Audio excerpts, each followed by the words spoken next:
Sir గారు నాయకత్వం ఇస్తారు.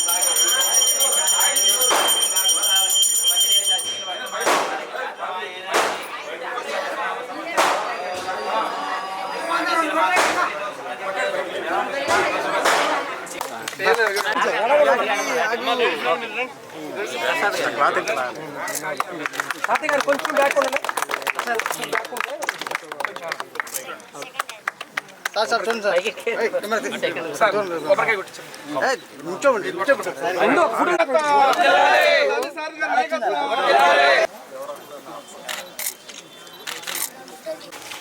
చేద్దామా మొత్తం పడగొట్టేద్దామా?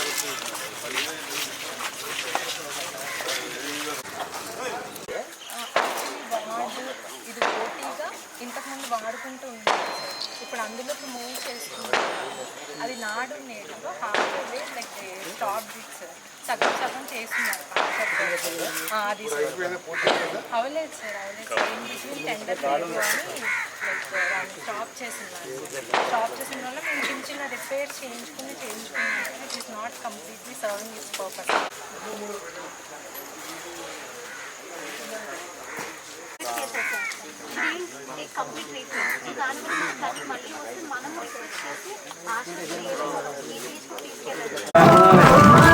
ఓనరా ఆయన కాదండి.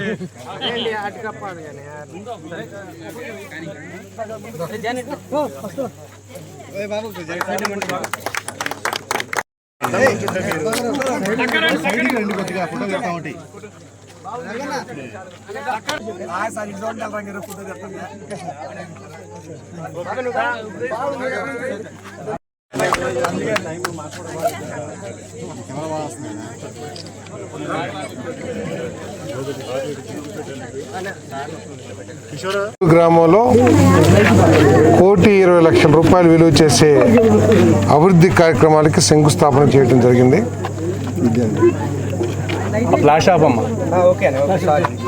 ప్రభుత్వం ఈ 18 నెలల కాలంలో ఈ నియోజకవర్గంలో ప్రత్యేకంగా కొన్ని వందల కోట్ల రూపాయలు, దాదాపు 150-200 కోట్ల రూపాయలు విలువైన అభివృద్ధి కార్యక్రమాలకి శ్రీకారం చుట్టిందని చెప్పేసి మనవి చేస్తా ఉన్నాను.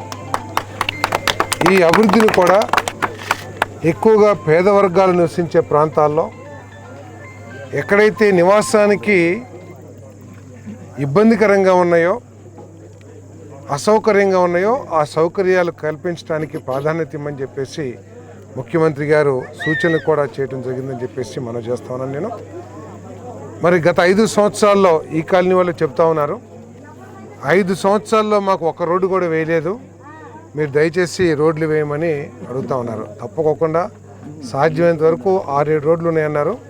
వెంటనే ఈ 1,19,00,000 కాకుండా ఇంకొక 2 రోడ్లు అంటే ఒక 200 మీటర్లకి సిమెంట్ రోడ్లు శాంక్షన్ చేస్తా అని చెప్పేసి కూడా ఈ సందర్భంగా తెలియజేస్తాను.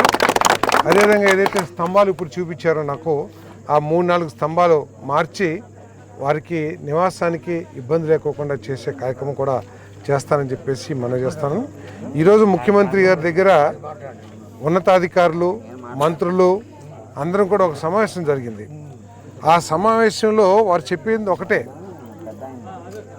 మన పరిపాలనకి కొలబద్ద కేవలం ప్రజల సంతృప్తి మాత్రమే.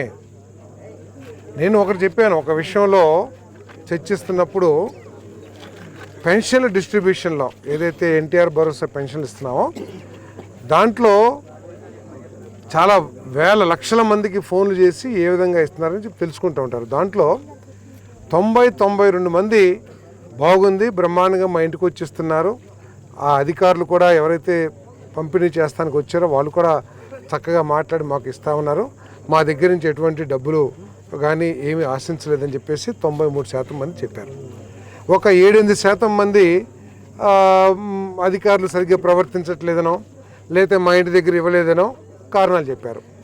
సో వారు ఏమన్నారంటే, మనం అందరికీ ఇస్తున్నప్పుడు 100% సంతృప్తి రావాలి కదా, వారు ఆశించిన దానికంటే గత ప్రభుత్వం కేవలం 2250 మొట్టమొదటి సంవత్సరం ఇస్తే మనం మొట్టమొదటి సంవత్సరం 4000 ఇస్తున్నాం కదా. సంతృప్తి 8 మంది కూడా ఎందుకు రాలేదో ఒకసారి మీరు ప్రయత్నం చేయాలని చెప్పేసి అధికారులకు సూచించారు.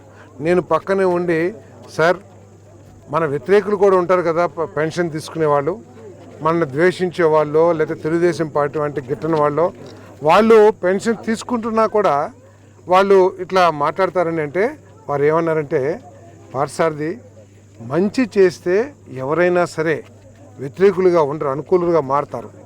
మీరు కాకపోతే వాళ్ళకి ఒకసారి కాకపోతే 2 సార్లు, 2 సార్లు కాకపోతే 3 సార్లు వారి దగ్గరికి వెళ్ళి వారు ఎదుర్కొంటున్న సమస్య ఏమిటి, లేకపోతే వాళ్ళకి ఏం కావాలి అవన్నీ కూడా తెలుసుకో. పేదవాడికి పార్టీ సొంతం అనేది ఏముంటుంది, వాళ్ళు ఆశించేది ప్రభుత్వం నుంచి 2 సంక్షేమ కార్యక్రమాలు, వారి ప్రాంతాల్లో ఏదైనా చిన్న అభివృద్ధి పనులు ఇవే కదా అని చెప్పేసి కూడా చెప్పడం జరిగింది. అంటే ముఖ్యమంత్రి గారి ఆలోచన ప్రజలందరూ కూడా సంతృప్తి చెందే విధంగా పరిపాలన చేయాలి. ఒకవేళ వాళ్ళు సంతృప్తి చెందకపోతే కారణాలు ఏమిటో కూడా తెలుసుకోవాలి. మనం చేసే ప్రతి కార్యక్రమం అట్టడుగు స్థాయి వాళ్ళకి అందుతుందా లేదా తెలుసుకుంటూ మనం పరిపాలన చేయాలి. ఎవరైతే ఎమ్మెల్యేలుగా మంత్రులుగా ఉన్నారో మీరు ప్రజలకు అందుబాటులో ఉండి వారి తలలో నాలుకలాగా మీరు పనిచేస్తేనే మీరు 10 కాలాల పాటు రాజకీయాల్లో ఉంటారు. అంతేగాని మాకు అధికారం వచ్చింది అని చెప్పేసి మీరు ప్రజలతో సత్ప్రవర్తన లేకపోతే కుదరదని కూడా చెప్పడం జరిగిందని చెప్పేసి మనం చేస్తాను. ఏవైనా సరే ముస్నూరు గ్రామం నేను అభివృద్ధి చేయడానికి మరి నేను కట్టుబడి ఉన్నానని చెప్పేసి మనం చేస్తూ, ప్రత్యేకంగా పేదవాళ్ళు ఎదుర్కొంటున్న సమస్యలకి సాధ్యమైనంత వరకు నేను పరిష్కారాలు చూపిస్తానికి ప్రయత్నం చేస్తాను. ఈరోజు ఒక బీసీ యాదవ్ కళ్యాణ మండపానికి ఇచ్చాం. అదేవిధంగా బీసీ ఏరియాలో, ఎస్సీ ఏరియాలో రోడ్లు నిర్మాణం చేశాం. మరి మా అందరూ సీనియర్ నాయకులందరూ సూచనలతో తప్పకుండా మంచి పని చేస్తానని చెప్పేసి మనం